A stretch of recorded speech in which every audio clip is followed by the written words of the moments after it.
బయల్పరచబడే ప్రకటన గ్రంథం అనే ఈ కార్యక్రమానికి ప్రేమతో మిమ్మల్ని ఆహ్వానిస్తున్నాము.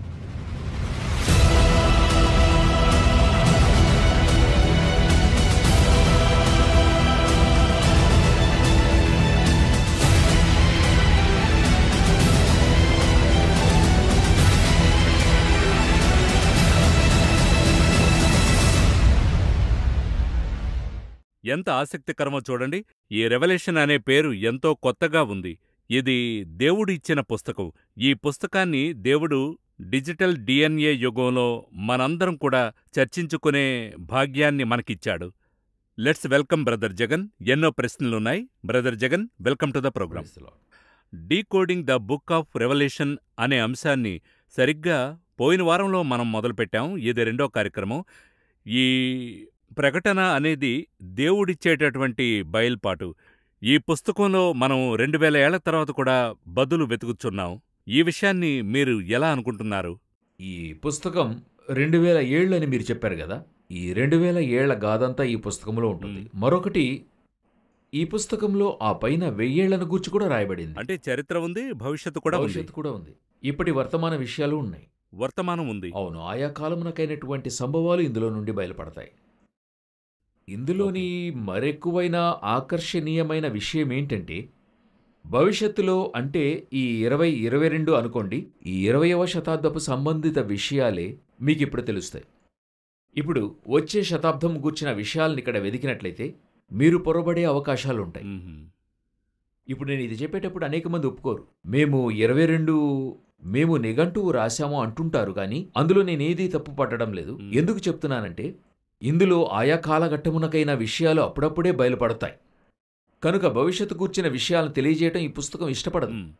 ఇప్పుడు ఉదాహరణకు మన ప్రవచనాలు కూడా అలాగే. ఇప్పుడు యేసుక్రీస్తు వచ్చేంతవరకు ఎవరు యేసుక్రీస్తు అని వెదుకుతూనే ఉండిపోయారు. బాప్తిస్మమిచ్చి యోహాను దగ్గర కూడా అడిగారు, వచ్చేవాడవు నీవేనా అని చెప్పి క్రీస్తునే అడిగి ఉన్నారు కదా. ఆయన అడిగారు. సో ఆయన వచ్చినప్పుడే ఆ ప్రవచనం మనకు బయలుపడుతున్నప్పుడు ఈయనే క్రీస్తు అని మనం నిరూపించగలం. అప్పటిదాకా క్రీస్తు ఇలాగుంటాడు అలాగుంటాడు, కాని ఆయన వచ్చాకే 100% నిరూపణమవుతుంది. అదే ప్రకారంగా ప్రవచన గ్రంథంలో ఆయా కాలము వచ్చినప్పుడే అది అలాగే మనకు 100% నిరూపణమవుతుంది.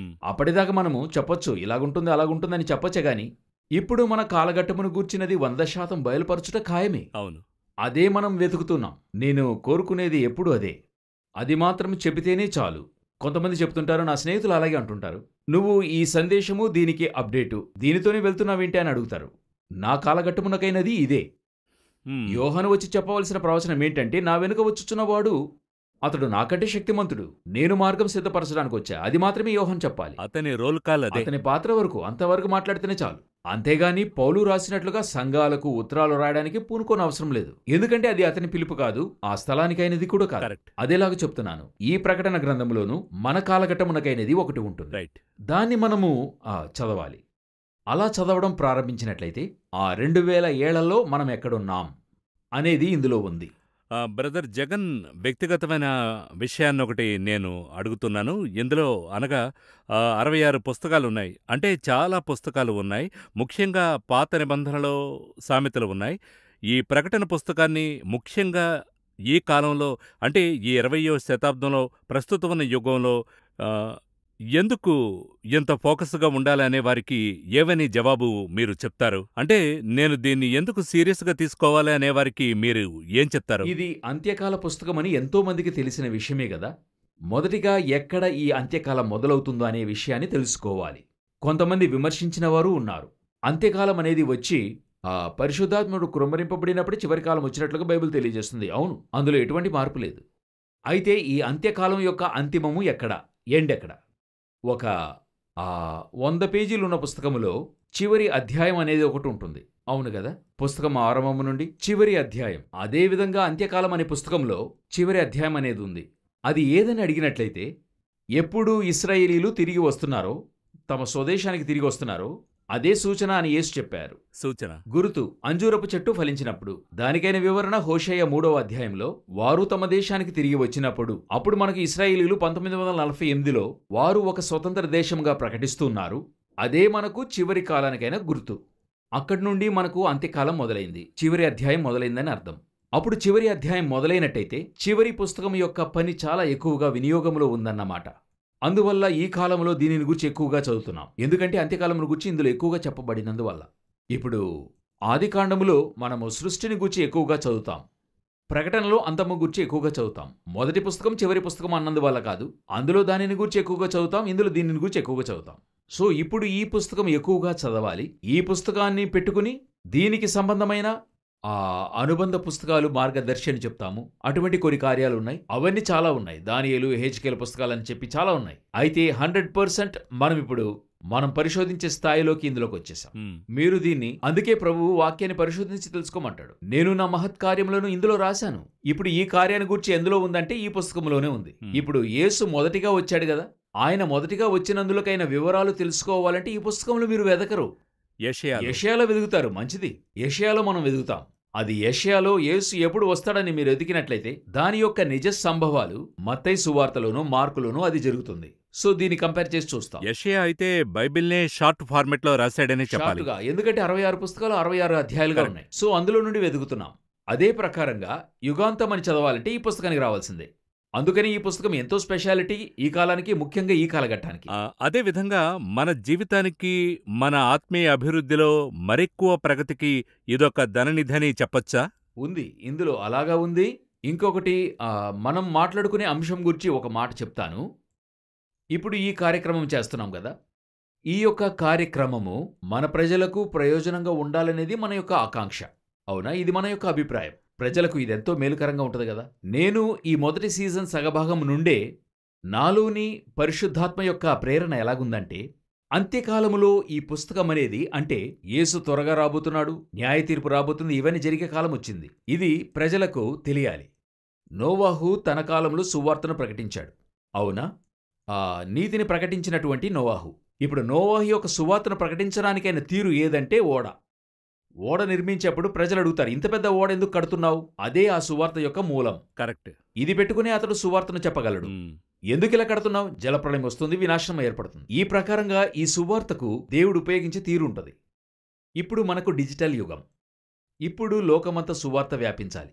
మనకు తెలియకుండానే ఈ కార్యక్రమం ఎందుకు మొదలుపెట్టాము, కొనసాగిస్తున్నామంటే ఇది దేవుని యొక్క ఉద్దేశం. ఇప్పుడు మనము అందులో ఒక ముఖ్యమైన భాగములో ఉన్నాం. ఎలా ఒక్కొక్కరిగా మనము ఇప్పుడు లాక్డౌన్, అటువంటి ఒక పరిస్థితిలో మనం వెళ్లి చెప్పలేని కాలంలో, తరంగాలలో మనం వేగంగా చెప్పగలుగుతున్నాం. అందుకే ఈ బయలుపాటును దేవుడు ఉపయోగిస్తున్నాడు. గత వారం కొనసాగింపుగా చెప్పుకోవాలంటే, దేవుడు యోహానుతో 7 సంఘాలకు పత్మాసు ద్వీపంలో ఉన్నప్పుడు తెలియజేస్తున్నాడు. ఇందులో మొదటి సంఘం అంటే ఎఫెసు అని మనకు తెలుస్తోంది. దాని గురించి మీరు గత వారమే మొదలుపెట్టారు కూడా. ఇప్పుడు తలకిందులుగా అడగాలనుకుంటున్నాను. నేటి విశ్వాసులకు, దేవుని నమ్మినవారు ఈ 7 సంఘాల్లో ఏదో ఒక సంఘంలో సభ్యుడిగా ఉన్నాడనడం సబబుగానే ఉంటుందంటారా? ఇదెలా తలకిందులుగా అడుగుతున్నానంటే, అదెప్పుడో పత్మాసులో వ్రాయబడింది కదా, దీనికి నాకు ఏంటి సంబంధం? చూస్తే చాలా సంబంధం ఉంటుంది. ఈ 7 సంఘాల అధ్యయనంలో నా ఆత్మీయ జీవితం పోల్చి చూస్తూ ఎందులో ఉందంటారు? ఇది సరైన బేరీజ్ వేయడం అంటారా అనేదే నా ప్రశ్న. ఇప్పుడు ఇందులో నేను 2 విధాలుగా మీకు జవాబు చెప్తాను. అందులో 2 మార్గాలు చెప్తాను. ఒకటేంటని అడిగినట్లయితే, ఈ 7 కాలఘట్టములు, ఇవి 7 క్రమములు. ఇప్పుడు మీరు చూసినట్లయితే ఎఫెసు అనేది అపోస్తలుల కాలములో ప్రారంభించబడింది. మొదలుపెట్టి ఇప్పుడు యేసు మరలా వచ్చి ఈ సంఘాన్ని ఎత్తుకునే వరకు లవోదీకయ కాలఘట్టం. ఈ 7 కాలఘట్టములను 7గా విభాగించవచ్చు. దాన్ని మనం చర్చిస్తున్నాం, అది అలాగే ఉండనిద్దాం.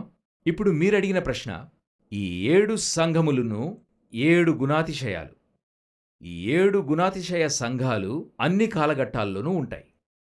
ఈ భూమిపైన అపోస్తలుల కాలంలో ఉండింది. ఎఫేసు వంటి ప్రభువుకి ఇష్టమైనటువంటి సంఘం ఉండింది. స్మిర్నావలే ఎటువంటి కొరత లేని సంఘం ఉండింది. పెర్గం అనేది వేద మార్గమును తప్పుపట్టించిన సంఘముగా ఉండింది. ఫిలదెల్ఫియా అనేది సహోదర ప్రేమను కనపరిచింది. అన్ని కాలఘట్టాలు ఇలాగే ఉంటుంది.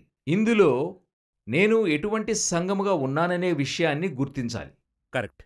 ఇది సరిచేసుకోవడానికి ఉపయోగపడుతుంది, నేనింకా కొంత అప్గ్రేడ్ అవ్వడానికి ఉపయోగపడుతుంది. 2 కోణాలు ఉన్నాయి. ఇప్పుడు నేను ఈ ఎఫెసు సంఘానికైనా గుణాతిశయాలు కలిగిన వాడిగా ఉన్నాననుకోండి, ఒక చర్చ్ అంటే నేనే, మనమే సంఘం. నేను అలాగ ఉన్నాననుకోండి, అప్పుడు ప్రభువు చెప్తున్నాడు, నీవు మొదటి ప్రేమలో నుండి చేజారిపోయావని నీపైన తప్పు మోపలిసి ఉందా అవును, అంటున్నాడు. మొదటి ప్రేమ. మొదటి ప్రేమ. ఇప్పుడు నేను ప్రభువును స్వీకరించినప్పుడు నాకు దేవునిపై కలిగినటువంటి ప్రేమ, ఆ ప్రేమ నాకిప్పుడు ఉందా అనేది కొంచెం ఆరా తీసుకుని చూడాలి. అభినందిస్తున్నాడు. అదే సమయంలో ఎక్కడ పొరపాటుందని కూడా చెప్తున్నాడు. అటువంటి ప్రేమను కోల్పోయినట్లుగా పరిశుద్ధాత్ముడు నాకు తెలియపరిస్తే నన్ను సరిదిద్దుకోవాలి. ఇప్పుడు నేను ఎఫెసు సంఘం యొక్క గుణాతిశయాలు కలిగి ఉన్నానని అర్థం.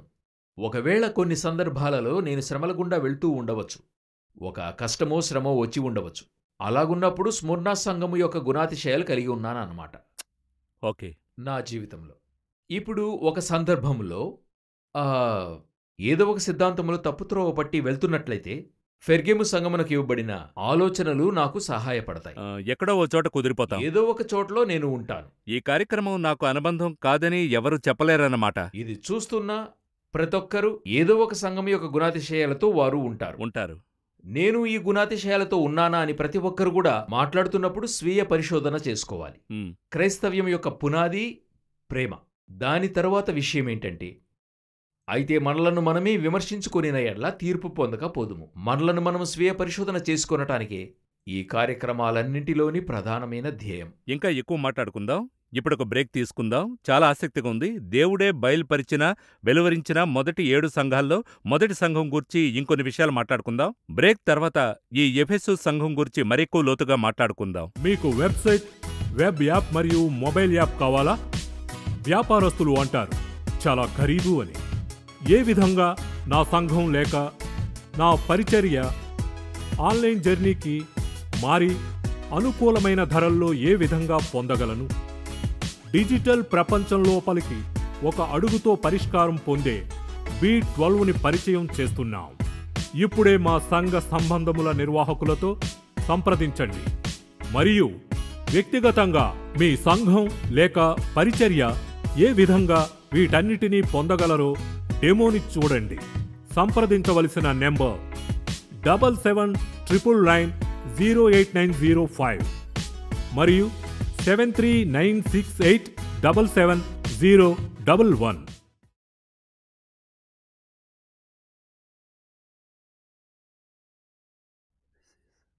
ఎఫెసీస్ సంఘం 7 మొదటి సంఘం. అందులో చాలా నిధులున్నాయి. దాన్ని ఎప్పుడు అర్థం చేసుకోవాలి? ఇప్పుడు మనము ఎఫెసు సంఘంను చూసినట్లయితే 2వ అధ్యాయంలో మొదటి 7 వచనాలు ఆ సంఘమును గురించి చెప్పబడ్డాయి. ఈ 7 వాక్యాల్లో అతి ముఖ్యమైన 5 విషయాలు అన్ని సంఘాలకు వర్తిస్తాయి. 5 అంశాలు. 5 అంశాలు. అందరూ పేపర్ పెన్ తెచ్చుకోవాలా? అవును, అందరూ పేపర్ పెన్ తెచ్చుకోవాలి. 5 ముఖ్య అంశాలు అన్ని సంఘాలకు ఉన్నాయి. ఈ మొదటి సంఘం అన్నది వారి యొక్క పేరు ముఖ్యత. పేరు. అవును, ఈ 7 పేర్లును చాలా ముఖ్యమైన పేర్లు. ఎఫెసు, ఆ పేరును బట్టియే ఆ సంఘం ఉంటుంది. ఓ, పేరులోని ఇన్ని విషయాలు దాగున్నాయి. అవును, బైబిల్ విషయంలో పేరు ప్రస్తావన ఎంతో ముఖ్యమైంది. ఇందులో ఆత్మీయ అర్థాలుంటాయి. ఆదాము వాటికి ఏ పేరు పెట్టునో చూచుటకు వాటిని రప్పించను అని చెప్పబడింది కదా. ఆదాము పేరు పెట్టిన విషయాన్ని గమనించినట్లయితే అతను చూస్తే 2 రకాలుగా పేర్లు పెడతాడు. దీనితో ఇది మనం వీరికి చెప్పి వెళితే ఎంతో ఉపయోగకరంగా ఉంటుంది, టిట్బిట్స్ లాగా. ఆదాము 2 రకాలుగా పేర్లు పెడతాడు. ఫలం తినడానికి ముందుగా అతడు అవ్వకు పెట్టిన పేరు వేరొకటి. ఫలం తిన్నాక తర్వాత అతను పెట్టిన పేరే హవ్వ. అంటే ఫలం తిన్నాక తినక ముందుగా. ఫలం తినడానికి ముందుగా ఆమెకు పెట్టిన పేరు స్త్రీయే. హవ్వ అని పేరు పెట్టలేదు. అతనేం చెప్పి పేరు పెడుతున్నాడంటే, నా ఎముకలో ఎముక, నా మాంసములో మాంసం అని చెప్పి ఆమెకు నారి అని పేరు పెట్టాడు. ఫలం భుజించాక జీవము కలిగిన వారందరికీ కూడా తల్లి గనుక హవ్వ అని పేరు పెట్టాడు. ఇప్పుడు బాగా గమనిస్తే రెండింటికి తేడా తెలుస్తుంది. నారి అనగా అందరూ నారిమనులే, ప్రతి ఒక్కరూ ఆ లెక్కకే వస్తారు. అందరూ నరులు నారిమనులే. కాని అతను పేరు ఎలా పెడుతున్నాడంటే లోనికి చూచి పెడుతున్నాడు. ఎలా రూపొందారు, వీరి సృష్టి ఎలాంటిది, ఒక లోతైన అర్థము. ఇప్పుడు ఎలాగా పేరు పెడుతున్నాడు అన్నట్టయితే అందరికీ జన్మనివ్వబోతున్న ఒక తల్లి. ఎలాగంటే ఈ స్త్రీకి ఆమెకు హవ్వ అని పేరు పెట్టాడు. ఈమె నా భార్య అన్నట్టుగా అవుతుంది. అనేక మంది ఉన్నారు, ఆమె అందులో హవ్వ, ఈమె రెబెకా, ఆమె లేయా అన్నట్టవుతుంది. కరెక్ట్. కాని వీరందరూ చేరితే స్త్రీ. అప్పుడు ఆ పేరు పెట్టడంలో తేడా చూడను. అందులో తేడా ఉంది.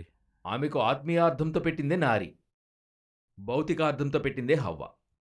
ఇక్కడ ఆత్మీయార్థాలే ఈ సంఘాలని సూచిస్తున్నాయి. ఎఫెసు అనేది ఈ సంఘం యొక్క ఆత్మీయార్థం. ఈ సంఘం దేవుడు కోరుకున్న సంఘముగా ఉండింది. ఈ సంఘము యొక్క కాలఘట్టము ఎప్పటిది అని మీరు అడిగినట్లయితే ఈ అపోస్తలుల కాలఘట్టం క్రీస్తు శకం 100 వరకు. ఎందుకంటే 100 సంవత్సరంలో యోహాను మరణించాడు. అపోస్తలుడు పాలు అందులో చాలా ముఖ్యమైన పాత్ర వహించాడు. అందులో ఉన్నాడు. యోహాను మరణించేంత వరకు ఇది మొదటి సంఘం యొక్క ఘట్టమని చెప్పుకోవచ్చు. ఈ ఎఫెసు కాలఘట్టం అప్పటికే అపోస్తలులందరూ మరణించారు. అంటే సంఘం యొక్క మొదటి తరం అనేది అంతమవుతుంది.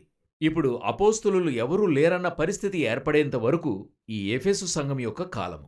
ఇది దేవుడు కోరుకున్న కాలఘట్టం. ఎందుకంటే ఎఫెసు అంటే వాంఛింపదగిన అని అర్థం. ఇంకా చెప్పాలంటే ఫౌండేషన్ పునాది కాలం. ఎందుకని అడిగినట్లయితే దీన్ని రూపొందించిన వారందరూ కూడా దేవుణ్ణి చూచినవారు. డైరెక్ట్గా యేసుతో జీవించిన వారే కదా వీరందరూ. పౌలు కూడా చెప్తున్నాడు, ఆయన నాకు దర్శనమయ్యాడని చెప్తూ ఉన్నాడు. కనుక వీరందరూ యేసును చూచిన వారే, మాట్లాడిన వారే, జీవించిన వారే, కాలఘట్టానికి చెందినవారు, యేసుతో ఉన్నవారు, యేసు యొద్ద పొంది రాసి దాని ఇచ్చినవారు. ఇంకా చెప్పాలంటే ఈ కాలఘట్టములో సంఘము యొక్క సమస్త నియమావళి రాయబడి పూర్తి చేయబడింది. No more laws. సంఘానికి అన్నీ మాట్లాడి ముగించేశారు, రాసి ఇచ్చేశారు. ఇంకా చెప్పాలంటే ప్రభురాత్రి భోజనం తీసుకోవడం, ఇంకా అన్ని విషయాలన్నీ చర్చించి ముగించబడ్డాయి. సో ఈ ఎఫెసు అనేది వాంఛింపదగిన కాలం, మొదటి శతాబ్దం, 100 ఏళ్ల వరకు జరిగిన సంభవాలు దీనిలో మనం చూడగలము. ఇందులో ప్రభు వారిని గురించి చెప్పదగినది. దీనితో మరొక విషయాన్ని చెప్పాలనుకుంటున్నాను. ఏంటంటే ఈ మొదటి అధ్యాయములో దేవుని గుర్చిన సంపూర్ణమైన ఆయన తత్వరూపమును గుర్చిన వివరణ ఉంటుంది. ఆయన జుత్తు ఉన్నివలే, అవును, ఆయన నేత్రాలు అగ్నిజ్వాలల వలె, ప్రవాహం వలె, విస్తారమైన జల ప్రవాహముల వలె, ధ్వని వలె ఉంటుంది, పాదములు అపరంజి వలె, ఇలాగా అంతా ఉంది గదా. ఇందులో ప్రభువును చూస్తే ఒక్కో సంఘానికి ఒక్కొక్క విధంగా తాను బయలుపడతాడు. అందులో ఒక భాగాన్ని చెప్తాడు. ఇప్పుడు ఈ ఎఫెసు సంఘాన్ని చూడండి. ఆయన చెప్పదగినది 7 నక్షత్రములు తన కుడి చేత పట్టుకొని 7 దీపస్తంభముల మధ్య సంచరించువాడు చెప్పు సంగతులేవనగా. సో తనను వివరిస్తున్నాడు. రెండవ సంఘానికి చెప్పేటప్పుడు ఏమంటున్నాడు విన్నారా? మొదటివాడును కడపటివాడునై ఉండి మృతుడై మరలా బ్రతికినవాడు. దానికి వేరొక వివరణ. ఇప్పుడు మూడో సంఘానికైన పరిచయాన్ని చూస్తే పెర్గేమునకు చెప్తున్నప్పుడు ఎలా చెప్తున్నాడో చూడండి. వాడి అయిన 2 అంచులు గల ఖడ్గము గలవాడు చెప్పు సంగతులేవనగా. ఈ యొక్క ఆయన యొక్క బయలుపాటు ఉంది కదా, అది ఎలాగనేది ఆయన చెప్పడానికి ఈ సంఘం యొక్క గుణానికి సంబంధం ఉంది. నేను చెప్పింది అర్థమైందా? ఇప్పుడు 7 దీపస్తంభముల మధ్యనున్నవాడు చెప్పునదేమనగా అని చెప్తున్నాడు. దాని అర్థము ఏంటని అడిగినట్లయితే దేవుడు మన మధ్యలో సంచరిస్తున్నాడని అర్థం. ఈ సంఘము దేవుడు సంచరించగలిగినంత కొలతలో ఉన్న సంఘము. అయితే లవోదికేయ సంఘానికి చెప్పేటప్పుడు చివరి సంఘంగా ఏం చెప్తాడంటే, ఇదిగో తలుపు యొద్ద ఉండి తట్టుచున్నాను. ఇప్పుడు దేవుడు ఎక్కడున్నాడు? బయటున్నాడు. మొదటి సంఘం అప్పుడు ఎక్కడున్నాడు? లోపల, మధ్యలో ఉన్నాడు, లోపల సంచరిస్తున్నాడు. అప్పుడు సంఘం అనేది ప్రారంభమైనప్పుడు దేవుడు ప్రేమించి సంచరిస్తూ ఉన్నటువంటి సంఘము చివరికి ఏమైపోయింది? బయటకు త్రోసేశారు. ఇది దాని యొక్క వివరణ. ఇలా ఒక్కొక్క వివరణ, ఒక్కొక్క దాని వెనుక ఈ విధమైన వివరణ ఉంటుంది. ఒక్క వచనంలో ఎంత అర్థం ఉందా? ఇందులో ప్రతిదీ ఒక్కొక్క దాంట్లో కూడా ఇప్పుడు మనం 2వ తరగతిని మాత్రమే తీస్తూ ఉన్నాం. దేవునికి చిత్తమైతే 3వ స్థాయి, అది బైబిల్ కాలేజ్ స్థాయికి ఉంటుంది. ఇప్పుడు ఇందులో చూస్తే 3వదిగా ఇక్కడ ప్రభువు వీరికి తనను ఒక శాంతియుతమైన సంచరిస్తున్నాడంటే, ఉదాహరణకు దేవుడు ఏదెను వనములో సాయంత్ర వేళలో ఆదాముతో సంచరించుటకు వచ్చినని చదువుతాం. ఆదాముతో అప్పుడు సంచరించడం అంటే ఏంటి? మీరు మీ భార్యతో సాయంత్ర వేళ చేయి పట్టుకుని ఈవినింగ్ వాక్ వెళ్తున్నారనుకోండి. అలా వెళ్తున్నప్పుడు అది ఎటువంటి సమయంగా ఉంటుంది చెప్పండి? ఒత్తిడి సమయంగా ఉండదు. కరెక్ట్. లేకపోతే పిల్లోడిని స్కూల్కి తీసుకెళ్లే సమయంగా ఉండదు. ఎంతో నిదానంగా, ప్రశాంతంగా, ఆమెతో ఎంతో బహిర్గతంగా, ఆమెతో ఎంతో జాలిగా మాట్లాడుతూ అటువంటిదిగా ఈ సంఘ సమయం ఉంది. ఈలాగున ఈ విధంగానే ప్రభు మనతో మొదటి శతాబ్దంలో అపోస్తలులతో సంచరించి మాట్లాడి ఆయన కోరుకున్నట్లుగా ఉంది. ఆ విధంగానే ప్రారంభం నుండి కోరుతున్నాడు, ఏదైనా నుండి కోరుతున్నాడు. ఇప్పుడు అదే ప్రకారంగా ఇశ్రాయేలు ప్రజల మధ్య సంచరించుటకు అని ఉంటుంది. అయితే వాళ్ళేం చేశారు? ఆయన త్రోసేశారు. పాత నిబంధనలో ఒక సంభవాన్ని మీరు చదివి ఉంటారు. వారి మధ్యలో సంచరించుట కొరకు ఒక గుడారం కట్టమని అంటాడు. ప్రత్యక్ష గుడారం కట్టమంటాడు. కానీ వాళ్ళు పాపం చేశాక మోషే ఏం చేస్తాడు? ఆ గుడారాన్ని అక్కడి నుండి దూరంగా పెట్టాడని చదువుతాం. దాని అర్థమేంటి? లోపట దేవుడు వారితో సంచరించాలని ఆశపడుతున్నాడు. అయితే వారి పాపం వలన ఏమైంది? బయటకు త్రోయబడ్డాడు. అదేవిధంగా ఇక్కడ సో ఒక సంఘములో సంచరించగలిగిన విధములో ఆయన కనబడుతూ ఉన్నాడు.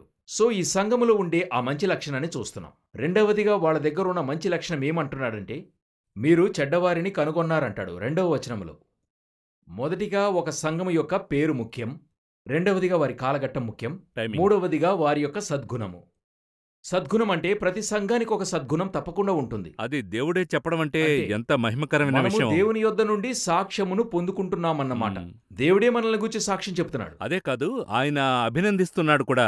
క్షమించు దేవా అనేది ఒకవైపు, అది ఒకవైపు ఉండగా ఆయన అభినందించడం, ఆ క్వాలిటీ చాలా ప్రత్యేకంగా ఉంది కదా. అభినందించడం అనేది ప్రత్యేకమైన విషయం. ఆ ప్రసంగాలన్నిటిలోనూ ఒక విషయం తప్పకుండా చెప్పాలని కోరుకుంటూ ఉంటాను. అదేంటంటే దేవుని యొద్ద నుండి మీరు అభినందన పొందుకోవాలి. మ్మ్. ఇప్పుడు పొందగలమా పొందలేమా అని అడిగినట్లయితే దేవుడు తప్పకుండా అభినందించే దేవుడు. ఆయన స్వభావమే అలాంటిది. అవును, ఆయన తప్పు చేస్తే మనలను శిక్షించేవాడుగా ఉన్నాడు. Correct. అదే సమయంలో మనం సరిగ్గా ఉండి మంచిది చేసినట్లయితే అభినందించే దేవుడు. ఒక ఉదాహరణకు తీసుకోండి. అబ్రహామును చూసి అంటాడు, నేను చేయబోవు కార్యము అబ్రహామునకు దాచెదనా? చెప్పకుండా ఎలా ఎలా చేయడం? చెప్పకుండా చేస్తా. తరువాత మోషేను చూచి అంటాడు, నా ఇల్లంతటిలో అతడు నమ్మకమైన వాడు. మ్మ్. దావీదును చూచి అంటాడు, నా హృదయానుసారుడని కనుగొన్నాను. దానియేలును చూచి అంటాడు, నాకు బహుప్రియమైనటువంటి దానియేలు. ఎంతగా ప్రేమిస్తున్నాడో చూడండి. ప్రేమిస్తాడు. యోబును చూసి అంటాడు, యథార్థవర్తనుడు, నీతిమంతుడు, భయభక్తులు గలవాడు, ఇటువంటి వాడు భూమిలో లేడే. యాకోబును చూచి అంటాడు, నీ గుడారములు ఎంత రమ్యముగా ఉన్నాయి. మ్మ్. అప్పుడు దేవుడు అభినందించడానికి ఒకరోజు కూడా ఏం చేయలేదు, వెనకాడటం లేదు. సంఘం సరిగ్గా ఉంటే దేవుడు ఆశీర్వదిస్తాడు, దేవుడు వారిని పొగుడుతాడు. తల్లి మరియా ఉంది, ఆమెను చూచి దయాప్రాప్తురాలా, ఒక అభినందన. ఒక వారి దగ్గర ఉన్న ఒక సద్గుణాన్ని బట్టి వారిని ఏం చేస్తున్నాడు, బయలుపరుస్తున్నాడు. అది ఇష్టపడుతున్నాడు. అదే మూడవది. ఒక సంఘము దేవుని యొద్ద నుండి అభినందన పొందే సంఘముగా ఉండాలి. మ్మ్.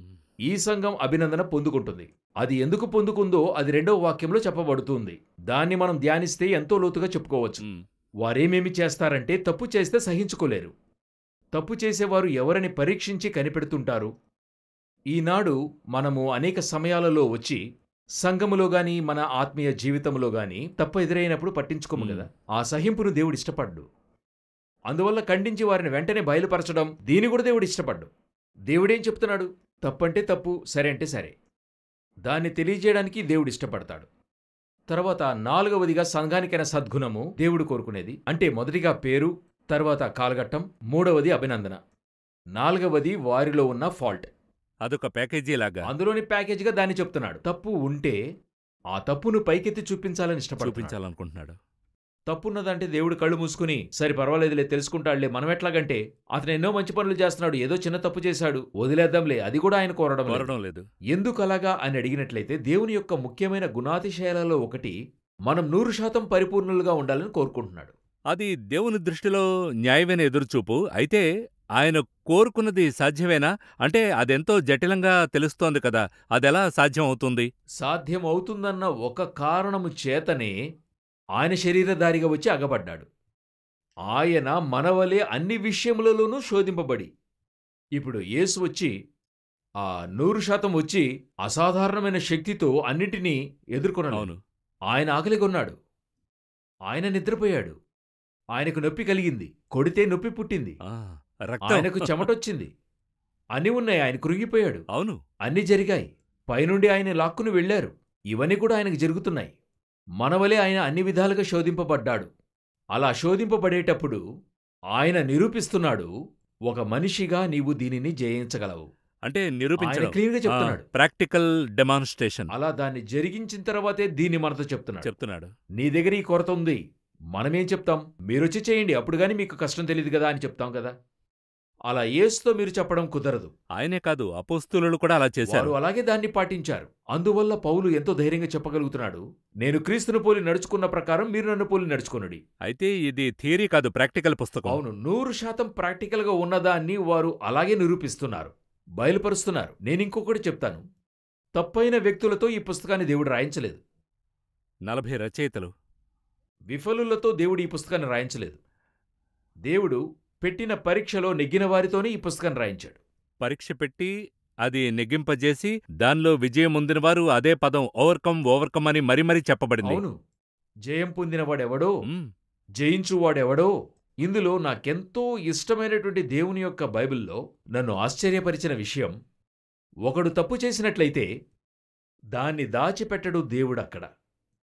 అలాగా వాడిని దోషిగా ఎంచి త్రోసివేయడు. అసహ్యం చేయడం. అదంతా ఉండనే ఉండదు. కానీ అతను చేసిన తప్పును అక్కడ లిఖిస్తాడు. ఓ, లిఖిస్తాడు. లిఖిస్తున్నాడు. లేకుంటే తన ఇష్టానుసారుడైన దావీదు ఒక తప్పును చేస్తున్నాడు. ఆయన అనుకునుంటే ఈ పుస్తకంలో రాయబడకుండా చేసి ఉండవచ్చు. కరెక్ట్. అవును, అవునా? ఆయన తలుచుకుంటే వస్తుంది. ఆయన తలుచుకుంటేనే వస్తుంది, లేదంటే రాదు. అయితే ఎందుకు రప్పిస్తున్నాడంటే అతడు చేసిన తప్పొచ్చింది, అది నాకొక పాఠంగా ఉండాలని కోరుతున్నాడు. నా పిల్లలకు అదొక పాఠంగా ఉండాలి. ఎంత ఇష్టమైన వాడిగా ఉన్నప్పటికీ తప్పు చేసేప్పుడు నేను శిక్షించుటకు సిద్ధమైన వాడనని తెలియజేస్తున్నాడు. క్షమించడకు సిద్ధమే, అలాగే శిక్షించుటకు సిద్ధమే ఆయన యొక్క గుణాతిశయము. కరెక్ట్. అదే ఇక్కడుంది. ఎఫెసు సంఘానికి నీవిన్ని సద్గుణాలు కలిగున్నావు, అన్నీ మంచిదే అని చెప్పిన దేవుడే, అయితే నీ దగ్గర చిన్న తప్పిదముందయ్యా. నేను ఈ వాక్యం చదివేటప్పుడు ఎక్కువగా ఆశ్చర్యపడేదేంటంటే, ఈ లోకాన్నే సృష్టించినటువంటి దేవుడు, గాడ్ ఆల్మైటీ, నేనెప్పుడు ఎలా సంబోధిస్తానంటే సర్వశక్తుడైన దేవుడు, ఈ గాడ్ ఆల్మైటీ ఆయన సృష్టించిన ఒక చిన్న సృష్టియే మీరు నేను, మినియేచర్ అవును. బొమ్మలాగా. అది చాలా చిన్న ఎంతో. సృష్టి. ఆ కీర్తనకారుడు కూడా అదే అంటాడు. నీవు కలుగజేసిన చంద్ర నక్షత్రములను నేను చూడగా నీవు మనుషుని జ్ఞాపకం ఏమీ చేసుకోవడానికి లేదు. వాడేపాటివాడు. ఈ చిన్న సృష్టి దగ్గర నుండి ఆయన ప్రేమ కోరుతున్నాడు. ఎంత గొప్ప విషయం. ఎంత గొప్ప విషయం. అంటే సూర్యచంద్రుల యొద్ద నుంచి ఆయన ఈ ప్రేమ కోరుకోవడం లేదు, మానవులమైన మన దగ్గర ఆయన ఇది కోరుకుంటున్నారు. ఎదురు చూస్తున్నాడు. ఇది 4వ గుణాతిశయం. 5వదిగా, నేను చెప్పే కొరతను నువ్వు దిద్దుకున్నట్టయితే నేను నీకు బహుమతి ఇవ్వడానికి రెడీగా ఉన్నా. బహుమతి.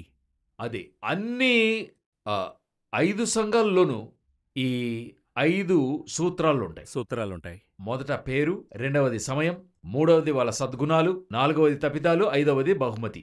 ఇందులో ఎఫెసుకు ప్రభువిచ్చే గొప్ప బహుమతి ఏంటంటే జీవ వృక్ష ఫలములను తినుటకు ఇచ్చెదను. ఇదంతా కూడా ఆదికాండంలో చెప్పబడింది. ఆదికాండములో ఇవ్వనని చెప్పాడు. ఈ ఇక్కడిస్తానంటున్నాడు. సంఘకాలంలో గెలిచిన వారికి ఇస్తానని చెప్తున్నాడు. సో ఆదికాండములోనిది ఇక్కడ నెరవేరుతుంది. సో ఇదియే ఈ ఎఫెసు సంఘము గురించి ఓవరాల్గా మనము ఎఫెసును గురించి తెలుసుకోవాల్సినటువంటి 5 ముఖ్యమైన విషయాలు. చాలా ఆసక్తికరంగా ఉంది బ్రదర్ జగన్. మొదటి సంఘంలో ఉండే మొదటి 5 సద్గుణాలను చూస్తుంటే నేటికవి మనకు అనుకరిస్తాయి. ఇప్పుడు విషయం ఏంటంటే, నేనే స్థితిలో ఏ సంఘానికి చెందుతున్నాను. ఎఫెసు సంఘ లక్షణాలు నాకు ఉన్నాయా? ఫస్ట్ మనం తెలుసుకోవాల్సింది. తర్వాత కార్యక్రమంలో మనం తర్వాతి సంఘం గూర్చి నేర్చుకుందాం.